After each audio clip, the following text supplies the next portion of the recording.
पावन अशी या अच्छा. ठिकाणी पण इकडे नाथांचे जे आपण म्हणतो गोरक्षनाथ, बरोबर. काही योग्यांची जी समाध्या वगैरे काही जी अनुभूती आहे, हां, हां. तर ह्या ठिकाणी इकडे पण ह्या पूर्वे साईडला इकडे पण इथे साक्षात्कार होतात आणि इकडे पण अनुभूती येते.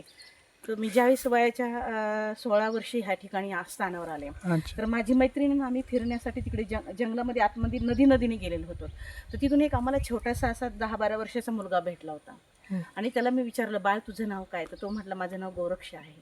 आणि पुन्हा परत त्याच दिशेने गेला. अशी महान अनुभूती आजही या स्थानावरती येते. गरजते तुका म्हणे दिगंबरा त्या माझा नमस्कार.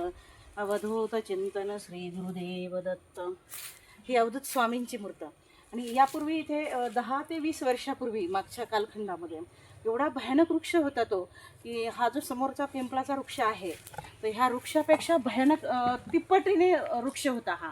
या पिंपळात. हा, ह्या पिंपळापेक्षा तिप्पटीने अच्छा. वृक्ष होता. आम्ही प्रदक्षिणा घालायचो होता, दिगंबरा दिगंबरा श्रीपाद वल्लभ दिगंबरा असं म्हणून आमच्या 16-21 प्रदक्षिणा असायच्या. अच्छा. इथे एक दुसरे एक असायचे मोठे पालवेच भाऊ म्हणून माणिकांना पालवे होते हां, ते, हां. आणि आम्ही जवळजवळ 10 ते 12 वर्ष एकसारख्या प्रदक्षिणा इथे घालायचो असायच्या. म्हणजे तो 10 ते 20 वर्षापूर्वीचा काळ. ह्या गंगेला वृद्धा माता असं म्हटलं जातं.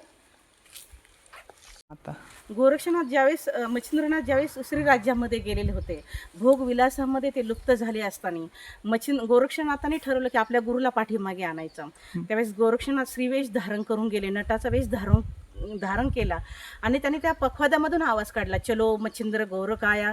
तेव्हाच मच्छिंद्रनाथ आणि मच्छिंद्रनाथाने आणि मैनाकिनीने त्यांना जाणवलं की ह्या ठिकाणी शिव गोरक्षनाथ आलेले आहेत.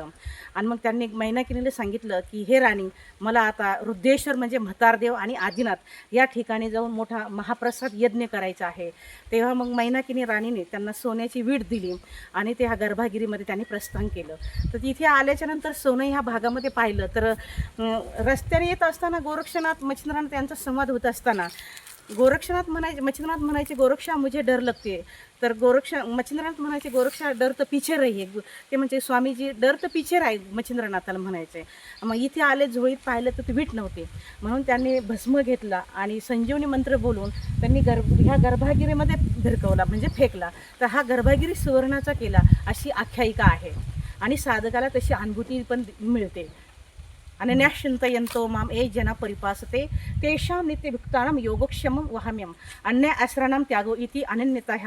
या भावाने, या न्यायाप्रमाणे जर भक्तिशक्ती ह्या स्थानावर राहून जर साधना केली, भक्ती केली, तर तशी अनुभूतीसुद्धा त्या भक्ताला मिळते.